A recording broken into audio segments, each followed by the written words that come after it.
सभी भाइयों को नमस्कार। स्वागत है आपका गवर्नमेंट एग्जाम प्रिपरेशन चैनल में। पार्ट 1 जो है हो चुका है भोजन के मुख्य घटक का। आज हम लोग करने वाले हैं पार्ट 2।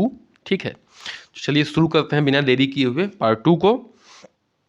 विटामिन B12 में कौन सी धातु का आयन विद्यमान होता है? ठीक है, वेरी इंपॉर्टेंट प्रश्न है। इसमें जो है PCS, RO, ARO, CSAT, TET, मतलब कि जो भी छोटा से छोटा एग्जाम हो, बड़ा से बड़ा एग्जाम हो, यहाँ से प्रश्न बना है। ठीक है, तो ये बिल्कुल इम्पॉर्टेंट मतलब कि क्वेश्चन है। आप इसके वजह से एग्जाम पॉइंट ऑफ व्यू से मतलब कि जो विटामिन B12 है वो जो है बिल्कुल इम्पॉर्टेंट है। ठीक है, तो ऑप्शन दिया हुआ है लोहा, जस्ता, कोबाल्ट और निकिल। ठीक है, तो इसका जो ऑप्शन हो जाएगा वो हो जाएगा सी, यानी कि कोबाल्ट क्या है विटामिन B12 में विद्यमान होता है। विटामिन B12 का रासायनिक नाम क्या है? साइनोकोबालामीन है। क्या है? साइनोकोबालामीन है। यह जल में घुलनशील विटामिन है। ठीक है, जल में क्या है? घुलनशील है। बी और सी जल में घुलनशील ही होते हैं। इस विटामिन में कोबाल्ट धातु का आयन उपस्थित होता है। यह विटामिन लाल रक्त कणिकाओं यानी कि RBC की परिपक्वता के लिए आवश्यक प्रोटीन का संश्लेषण करता है। क्या करता है? RBC के परिपक्वता के लिए आवश्यक प्रोटीन का संश्लेषण करता है। यह विटामिन रक्त की थक्का बनाने में महत्वपूर्ण भूमिका निभाता है। इस विटामिन का भी जो है रक्त को थक्का बनाने में भी क्या होता है, इसको महत्वपूर्ण भूमिका होती है। मानव शरीर में इसकी कमी से अरक्तता नामक रोग होती है, यानी कि रक्त की कमी हो जाती है। यह किस में पाया जाता है? Vitamin B12। ठीक है, यह पाया जाता है मांस, कलेजी, दूध आदि में विटामिन विटामिन B12 पाया जाता है। ठीक है, मतलब कि मांस, कलेजी और दूध जो है इस विटामिन के क्या है? प्रमुख स्रोत माने जाते हैं। चलिए आगे बढ़ते हैं, क्वेश्चन नंबर 27 पे आते हैं। निम्नलिखित में से क्या विटामिन B12 का समृद्ध स्रोत नहीं है? नहीं है की बात हो रही है। कौन सा जो है समृद्ध स्रोत नहीं है? तो सूर्य का प्रकाश, मांस, मछली और अंडा। देखिए, मांस, मछली और अंडा में तो विटामिन B12 मिलता ही मिलता है, लेकिन इसमें नहीं मिलता, तो यही आंसर हो जाएगा, क्योंकि यही पूछ रहा है कौन सा नहीं है। सूर्य के प्रकाश में कौन सा मिलता है? तो इसमें मिलता है विटामिन D। कौन सा मिलता है? विटामिन D मिलता है, ध्यान रखिएगा। सूर्य के प्रकाश में, सूर्य का प्रकाश विटामिन B12 का स्रोत नहीं है। विटामिन B12 जो है पशु व्युत्पन्न उत्पादों, अंडा, डेयरी उत्पादों, मशरूम और शैवाल में पाया जाता है। विटामिन B12 द्वारा लाल रक्त कोशिकाओं का निर्माण और विभाजन होता है। ठीक है, विटामिन B12 द्वारा लाल रक्त कणिकाओं का निर्माण और विभाजन होता है। तंत्रिका तंत्र की रक्षा, DNA की सुरक्षा। ठीक है, और तंत्रिका तंत्र की रक्षा, DNA का संश्लेषण होता है। इसका निर्माण शरीर में नहीं होता है। ठीक है, इसका निर्माण शरीर में नहीं होता है। इसको जो है हमें बाहरी स्रोतों से लेना पड़ता है, जैसे मांस हो गया, मछली हो गया, अंडा हो गया। और एक और बात कि सूर्य के प्रकाश में क्या मिलता है? विटामिन D मिलता है। आगे बढ़ते हैं, क्वेश्चन संख्या 28 पर आते हैं। निम्नलिखित में किसकी कमी के कारण पेलाग्रा रोग होता है? बार बार बता चुका हूँ। ठीक है, विटामिन B5, विटामिन B2 और राइबोफ्लाविन और नियासिन। जब देखिए ऐसे प्रश्न बनेंगे तो जो है आपको बिल्कुल ट्रिक काम आएगा। क्यों? क्योंकि आपको ऐसे प्रश्नों में रासायनिक नाम भी याद होने चाहिए। किनका? बी कॉम्प्लेक्स का। बी कॉम्प्लेक्स का रासायनिक नाम भी याद होने चाहिए ऐसे प्रश्नों में। ठीक है, बिना उसके काम नहीं चलेगा। और जब रासायनिक नाम याद करने चलेंगे तो होगा कन्फ्यूजन, और कन्फ्यूजन से दूर करेगा वही जो आपको दे चुका हूँ, क्या? बी कॉम्प्लेक्स का जो ट्रिक है वो काम आएगा। तो आप जो है वीडियो में जाके जरूर देखिएगा। ठीक है, विटामिन B3 का रासायनिक नाम जो है नियासिन है। यह जल में घुलनशील विटामिन है। शरीर में इसकी कमी से पेलाग्रा नामक रोग हो जाता है। ठीक है, किसकी कमी से? B3 से। रासायनिक नाम क्या है? नियासिन। इसका उत्तर क्या हो जाएगा? D हो जाएगा। ठीक है, तथा मानसिक विकास एवं पाचन क्रिया में को भी खराबी करता है। खाली जो है पेलाग्रा में खाली ऊपर की चमड़ी खराब नहीं होती है, ध्यान रखिएगा, मानसिक विकास और पाचन क्रिया भी खराब होती है। अंकुरित गेहूं में, आलू, अनाज, बाहरी परत, बादाम, टमाटर, पत्तेदार सब्जियों आदि में यह जो है इस विटामिन के मुख्य स्रोत हैं। ठीक है, चलिए आगे बढ़ते हैं। देखिए, फिर जो प्रैक्टिस सेट हम चला रहे थे, जो प्रैक्टिस सेट चल रहा था, उसको जो थोड़ा सा रोके हुए हैं, क्योंकि अभी तो क्वेश्चन चल रहा है, तो फिर उसको देने का कोई मतलब नहीं है, आप लोग बोर हो जाएंगे। ठीक है, तो इसलिए क्या कर रहे हैं कि अभी इसी क्वेश्चन को कंटिन्यू किए हैं। जिस दिन चैप्टर चालू होगा उसके बाद जो है फिर से हम लोग क्वेश्चन सेशन को कंटिन्यू करेंगे। ठीक है, चलिए शुरू करते हैं फिर से। क्वेश्चन नंबर 29 पे आते हैं।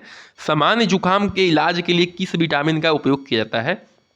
विटामिन डी का, विटामिन ए का, विटामिन सी का, यानी कि विटामिन डी का।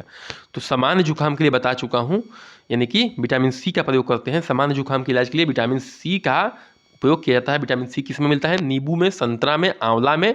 ये जो है विटामिन बी क्या है? अमरूद में भी मिलता है, आम में भी थोड़ा बहुत मिलता है। ये सब क्या है? विटामिन सी के जो है रिच सोर्स हैं, और इनसे थोड़ा बहुत जो जुकाम होगा वो क्या हो जाता है? दूर हो जाता है। चलिए क्वेश्चन संख्या 30 पे आते हैं। निम्नलिखित में से कौन सा आयरन का सबसे प्रचुर स्रोत है? आयरन की बात हो रही है, आयरन का सबसे प्रचुर स्रोत की बात हो रही है। तो हरी सब्जी, फलियां, अंडे और दूध। ठीक ठीक है। तो देखिए, जो हरी सब्जियां होती हैं, खास तौर से हरी पत्तेदार सब्जियां, ठीक है, वो क्या होती है? आयरन की रिच सोर्स होती हैं। जैसे क्या होती हैं? बैगन हो गया, ठीक है, हरी पत्तेदार सब्जी में हो गया आपके, मान लो कि पालक हो गया, बैगन हो गया, ये सब क्या है? बहुत रिच सोर्स हैं किसके?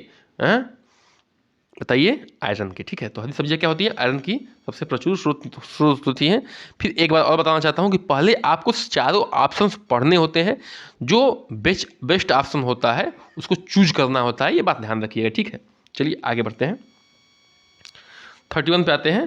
क्वेश्चन नंबर 31 में, विटामिन के का प्राकृतिक रूप से में पाए जाने वाला जीवाणुओं द्वारा निर्मित होता है। विटामिन के जो है प्राकृतिक रूप से डैश में पाए जाने वाले जीवाणुओं द्वारा निर्मित होता है। अग्नाशय, गुर्दा, हृदय या और आंत। तो इसका जो उत्तर हो जाएगा डी ऑप्शन, यानी कि आंत। तो विटामिन के प्राकृतिक रूप से आंत में पाए जाने वाले जीवाणुओं द्वारा निर्मित होता है। ध्यान रखिएगा, विटामिन के जो क्या होता है? प्राकृतिक रूप से आंत में पाए जाने वाले जीवाणुओं द्वारा निर्मित होता है। ये ध्यान रखिएगा। विटामिन के का जो है मुख्य काम क्या है? कटने के बाद रक्त को थक्का जमाने में सहायता करता है। अब देखिए, यहाँ पे फिर से आ गया वही वाली बात कि रासायनिक नाम वाली बात कि राइबोफ्लाविन क्या है। तो एंटीबायोटिक है, रंजक पदार्थ है, विटामिन है और पौधा है। तो क्या है? आपको जब तक याद नहीं रहेगा तब तक पता नहीं चलेगा। राइबोफ्लाविन क्या है? विटामिन है। राइबोफ्लाविन जो है विटामिन B2 का रासायनिक नाम है। इसका नाम रासायनिक नाम है B2 का।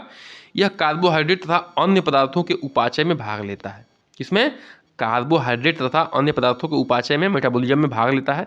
इसकी कमी से शरीर में के भार में कमी आती है। इसकी कमी से क्या होती है?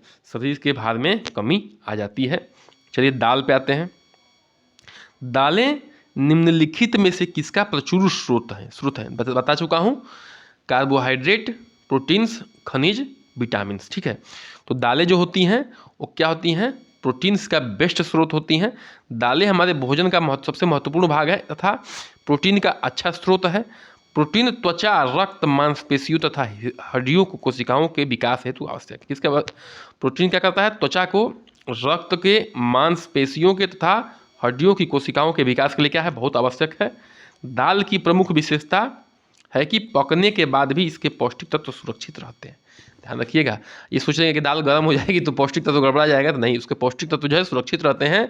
इसलिए जो जितना भिगोया चना काम करता है उतना भुजा हुआ चना भी काम करता है।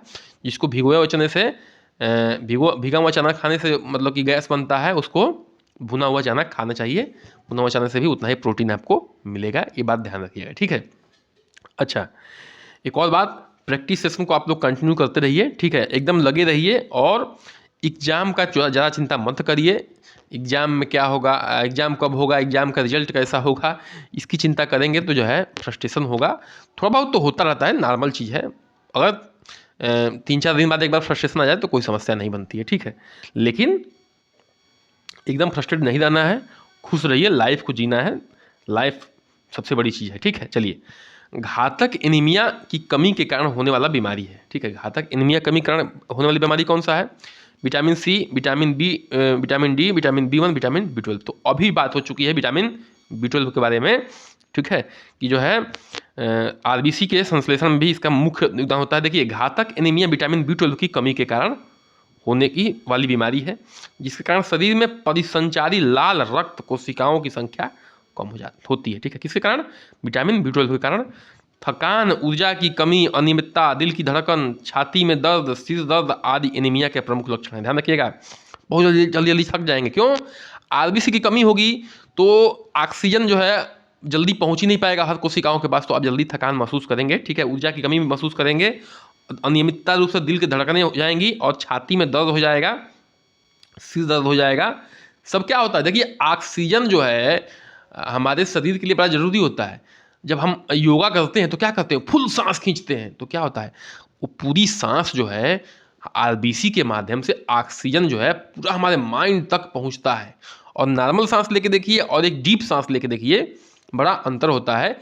योगा उसी कॉन्सेप्ट पे काम करता है कि पूरा डीप सांस में क्या होती है, डीप सांस लेने पे, डीप ब्रीथ लेने पे पूरा जो है ऑक्सीजन हमारे माइंड में पहुंचता है और हमारा माइंड जो है फुल्ली हेल्दी होता है।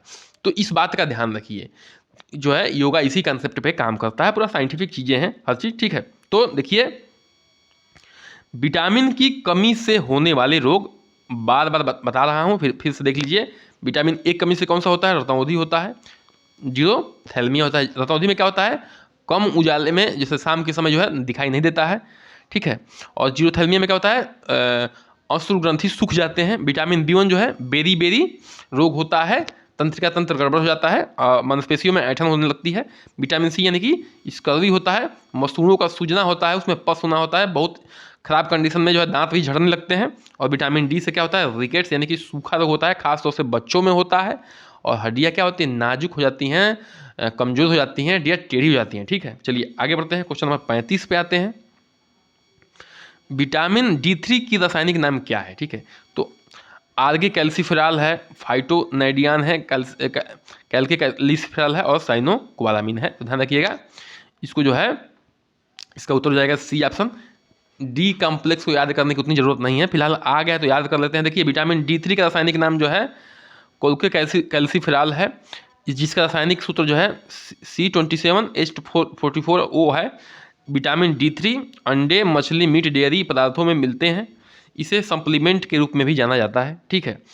डी3 जो है आंतों में कैल्शियम, मैग्नीशियम और फास्फेट का अवशोषण बढ़ जाता है। इससे क्या होता है, कैल्शियम का, मैग्नीशियम का, फास्फेट का अवशोषण बढ़ जाता है। यह हृदय रोग, हड्डियों को मजबूत, कैंसर से बचाव एवं याददाश्त को ठीक रखता है। क्या करता है, हृदय रोग को, हड्डियों को मजबूत, कैंसर से बचाव और याददाश्त को ठीक रखता है। आगे बढ़ते हैं, क्वेश्चन संख्या 36 पे आते हैं। हमारे भोजन के मुख्य घटक क्या हैं, हमारे भोजन के मुख्य घटक क्या हैं। देखिए, कार्बोहाइड्रेट है, प्रोटीन है, वसा है, विटामिन और लवण है। तो देखिए, सब कुछ पढ़ा जा चुका है, 1 और 2 है, ऑप्शन दिया हुआ है, 1 और 3 है, 2 और 4 है। तो जो भोजन के मुख्य घटक हैं वो सभी हैं, ठीक है, सभी हैं, आल हैं। तो क्या हो जाएगा, इसका उत्तर डी हो जाएगा, यानी कि कार्बोहाइड्रेट, प्रोटीन, वसा, विटामिन और लवण और जल भी। ध्यान रखिएगा, क्या है, मुख्य स्रोत हैं, वो हैं, घटक हैं। तो हमारे भोजन के मुख्य घटक निम्नलिखित हैं, कार्बोहाइड्रेट, प्रोटीन, वसा, खनिज, लवण, विटामिन तथा जल। ये घटक हमें ऊर्जा देते हैं तथा शरीर की वृद्धि एवं विकास के लिए आवश्यक होते हैं। ऊर्जा भी देते हैं, शरीर की वृद्धि और विकास भी करते हैं, और बाहरी आक्रमण से शरीर का बचाव भी करते हैं, ठीक है। चलिए आगे बढ़ते हैं, क्वेश्चन संख्या 27 पर आते हैं। कार्बोहाइड्रेट के तत्व, ठीक है, कार्बोहाइड्रेट के तत्व कौन कौन से हैं। तो कार्बन, हाइड्रोजन, ऑक्सीजन है, कार्बन, एमिनो अम्ल, नाइट्रोजन है, हाइड्रोजन, नाइट्रोजन, फास्फोरस है, फास्फोरस, कार्बन, थायमिन है, ठीक है। देखिए, जहाँ नाइट्रोजन आया वहाँ प्रोटीन का मामला आ जाएगा, ठीक है। और हम बता चुके हैं कि कार्बोहाइड्रेट और वसा में क्या होता है, कार्बन, हाइड्रोजन और ऑक्सीजन ही होता है, ठीक है। बस चेन के बनावट में अंतर होती है, पूरे फिगर के साथ आपको दिखाए थे और आपको समझाने की पूरी कोशिश किए थे कि देखिए भैया ये अंतर होता है, ठीक है। तो अब भूलना नहीं चाहिए। कार्बोहाइड्रेट कार्बन, हाइड्रोजन, ऑक्सीजन के यौगिक होते हैं। कार्बोहाइड्रेट मुख्यतः पौधों तथा उत्पन्न किए जाते हैं। कार्बोहाइड्रेट किसके द्वारा उत्पन्न होते हैं, मुख्यतः पौधों द्वारा उत्पन्न होते हैं तथा प्राकृतिक कार्बनिक यौगिक का बृहत समूह बनाते हैं, ठीक है। चलिए आगे बढ़ते हैं, क्वेश्चन संख्या 38 पर आते हैं। मानव शरीर में ऊर्जा का प्रमुख स्रोत क्या है, ठीक है। प्रमुख स्रोत क्या है, विटामिन है, कार्बोहाइड्रेट है, प्रोटीन है, वसा है। तो देखिए, ये है कार्बोहाइड्रेट। देखिए, कार्बोहाइड्रेट से हमें एनर्जी तो कम मिलती है वसा के तुलना में, लेकिन इंस्टेंट एनर्जी मिलती है, वसा को टूटने का मौका ही नहीं मिलता है। बार बार हमें जो है कार्बोहाइड्रेट से एनर्जी मिल जाती है, इसलिए हम जो है कार्बोहाइड्रेट की मात्रा भोजन में ज़्यादा रखते हैं। तो एक बात ध्यान रखिएगा कि कार्बोहाइड्रेट एक कार्बनिक यौगिक होता है जो कि पचने के पश्चात ग्लूकोज में परिवर्तित हो जाता है और ग्लूकोज के द्वारा ऑक्सीकृत होकर शरीर की ऊर्जा प्रदान करता है। कार्बोहाइड्रेट ऊर्जा का सर्वप्रमुख स्रोत है, ठीक है। कार्बोहाइड्रेट मुख्य रूप से अनाजों से मिलता है, जैसे दाल हो गया, सॉरी दाल कर रहे हैं, जैसे चावल हो गया और गेहूँ हो गया, ठीक है, बाजरा हो गया, इन सब ये जो है मुख्य स्रोत हैं, ठीक है। क्वेश्चन नंबर 39 पे आते हैं, निम्नलिखित में से कौन एक समूह कार्बोहाइड्रेट का अच्छा स्रोत है, ठीक है।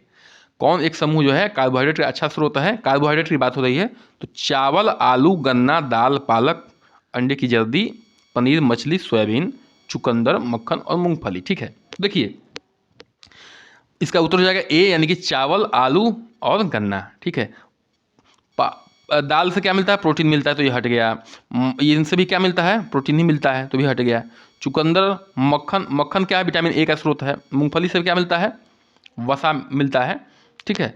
फिलहाल जो है कार्बोहाइड्रेट की बात हो रही है, तो कार्बोहाइड्रेट का जो इस चारों ऑप्शन में बेस्ट ऑप्शन होगा वो होगा आपका ए, यानी कि चावल, आलू और गन्ना।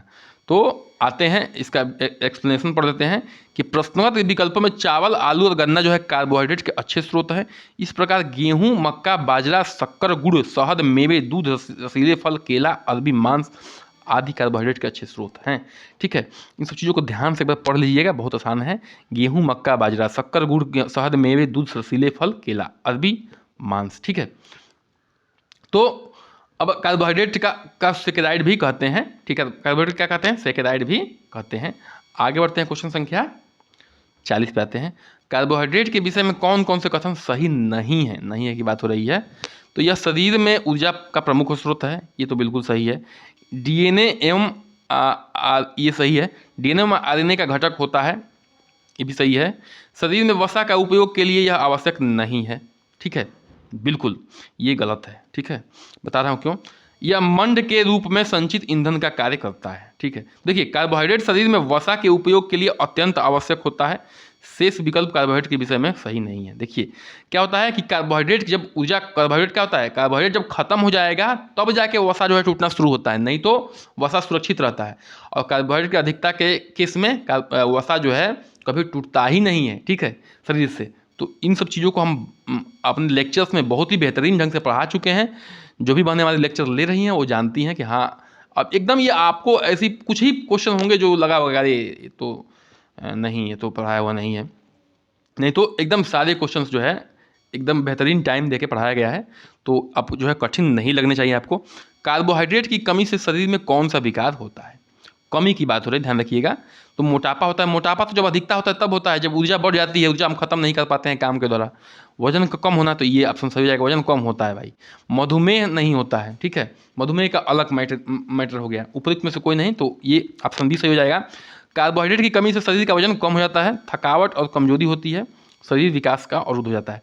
कार्बोहाइड्रेट क्या होता है? क्या होता है? ऊर्जा का प्रमुख स्रोत है। क्या है? ऊर्जा का प्रमुख स्रोत है। अगर कार्बोहाइड्रेट खत्म हो जाती है शरीर से तो क्या होता है? मतलब कम मात्रा में मिलता है और हम काम ज़्यादा करते हैं तो वजन जो है घटने लगता है। तो वही कार्बोहाइड्रेट की कमी की बात हो रही है, ठीक है। इसको बिल्कुल चार्ट द्वारा बताया गया है आपको, तो देख लीजिएगा। लिंक भी दे दूंगा कार्बोहाइड्रेट का अगर मन होगा आपका। तो शरीर में कार्बोहाइड्रेट की अधिकता की कौन सा विकार उत्पन्न होता है? और हाँ, और अधिकता हो जाए, अधिकता का मतलब क्या होता है कि जितना आप काम कर रहे हैं उससे अधिक कार्बोहाइड्रेट ले रहे हैं, ठीक है। काम जितना आपके क्रियाकलाप, काम दिनचर्या है उसमें जितना काम कर रहे हैं उससे अधिक कार्बोहाइड्रेट ले रहे हैं, तो क्या होगा? मोटापा हो जाएगा, कुपोषण हो जाएगा, वजन में कमी और कमजोरी। तो मोटापा हो जाएगा क्योंकि ऊर्जा जो है जाके क्या होगी? मांसपेशियों में जाके बैठने लगेगी, जो कार्बोहाइड्रेट से एक्स्ट्रा एनर्जी निकलेगी जो आप खर्च नहीं कर पाएंगे। कार्बोहाइड्रेट की अधिकता से मोटापा बढ़ता है तथा शरीर में वजन की वृद्धि हो जाती है। चीनी और शक्कर में पाए जाने वाले कार्बोज के अणु किसके बने होते हैं? ठीक है, तो देखिए फाइबर तथा लैक्टोज के, ग्लूकोज तथा फ्रक्टोज के, सेलुलोज तथा स्टार्च एवं माल्टोज के। तो इसका उत्तर जो हो जाएगा 44 का हो जाएगा आपका, सॉरी 43 का हो जाएगा बी ऑप्शन, ग्लूकोज और फ्रक्टोज का, ठीक है। घर में इस्तेमाल की जाने वाली चीनी तथा शक्कर में पाए जाने वाले कार्बोज के अणु केवल दो मूल इकाइयों यानी कि ग्लूकोज और फ्रक्टोज पर से बने होते हैं। ग्लूकोज, फ्रक्टोज इन सब का चित्र बिल्कुल दिखाया था, कैसे इकाई होते हैं, कैसे इकाई इकाई मिल के बनते हैं, दो इकाई बनाते हैं, फिर बहुलक होते हैं, बहुलक बनाते हैं। इन सब को जो है आपको याद नहीं करने हैं, याद करने होंगे तो खाली ग्लूकोज फ्रक्टोज का जो है फार्मूला याद कर लीजिएगा, बाकी का याद करने की ज़रूरत नहीं है। बिल्कुल आपको जो है बस एक आइडिया आपके अंदर डेवलप करने की मैं कोशिश पूरी तरह से किया था वहाँ पे, ठीक है। क्वेश्चन नंबर 44 पे आते हैं। शरीर में किसकी उच्च स्तर में उपस्थिति से डायबिटीज मधुमेह होता है? मतलब किसकी उपस्थिति बहुत इंपॉर्टेंट पॉइंट है। आजकल मधुमेह की शिकायत बहुत आ भी रही है, तो किसकी उपस्थिति अगर बहुत अधिक हो जाएगी तो क्या हो जाएगी? मधुमेह हो जाएगा, यानी कि शुगर हो जाएगा। तो लैक्टोज का, फ्रक्टोज का, ग्लूकोज का और सुक्रोज का, तो इसका जो उत्तर हो जाएगा आपका सी हो जाएगा, यानी कि ग्लूकोज का। शरीर में ग्लूकोज की उच्च स्तर की उपस्थिति के कारण क्या होता है? डायबिटीज होता है। डायबिटीज क्या होता है? शरीर का दीमक होता है, ठीक है। और उल्लेखनीय है कि डायबिटीज जो है तब तक होता है जब तक किसी व्यक्ति के अग्नाशय पर्याप्त इंसुलिन हार्मोन जो शर्करा या ग्लूकोज को नियंत्रित करता है, ठीक है। देखिए मेन कारण तो इसका वही होता है, इंसुलिन, ठीक है। जब इंसुलिन जो है हमारे शरीर में ग्लूकोज को नियंत्रण नहीं कर पाता, तब जाके हमें क्या किसकी समस्या आती है? शुगर की समस्या आने लगती है। यह उत्पादन नहीं करता है। जब शरीर प्रभावी रूप से उत्पादित इंसुलिन का उपयोग करने से असफल रहता है, तब तो डायबिटीज मेटाबॉलिज्म की बीमारी हो जाती है। जब क्या होता है कि हमारा शरीर जो है प्रभावी रूप से उत्पादित इंसुलिन का उपयोग करने में असफल हो जाता है, तो डायबिटीज की समस्या आने लगती है। आगे बढ़ते हैं, क्वेश्चन संख्या 45 पे आते हैं। निम्नलिखित में से भोजन का सबसे प्रमुख अंग कौन सा है? तो वसा है, कार्बोहाइड्रेट है, ग्लूकोज है और स्टार्च है।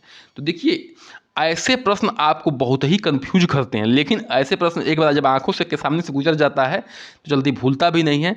अब देखिए इसका आंसर तो सामने दिया हुआ है, लेकिन फिलहाल जो है जान लीजिए कि इसका जो है भोजन का प्रमुख जो है अंग क्या है? तो वो अंग है आपका बी, यानी कि कार्बोहाइड्रेट। भोजन का सबसे प्रमुख अंग जो है कार्बोहाइड्रेट होता है। यह कार्बन, हाइड्रोजन और ऑक्सीजन से बना हुआ है, यौगिक है, क्योंकि जो है यह ऊर्जा का मुख्य स्रोत है। क्या? कार्बोहाइड्रेट। क्वेश्चन संख्या 46 पे आते हैं। निम्न प्रोटीन की को बनाने वाले नाइट्रोजन से युक्त मूल इकाई को क्या कहते हैं? अरे इतना आसान क्वेश्चन है, एकदम हलवा, कि प्रोटीन को बनाने वाले नाइट्रोजन से युक्त मूल इकाई को क्या कहते हैं? तो अमीनो अम्ल, ट्रायोसिन, पॉलीसैकेराइड और वसा। तो इसका उत्तर हो जाएगा ए, यानी कि अमीनो अम्ल। अमीनो अम्ल का बिल्कुल हम फिगर दिखाए थे, ठीक है। तो प्रोटीन को बनाने वाले नाइट्रोजन से युक्त मूल इकाई को अमीनो अम्ल यानी कि अमीनो एसिड कहा जाता है।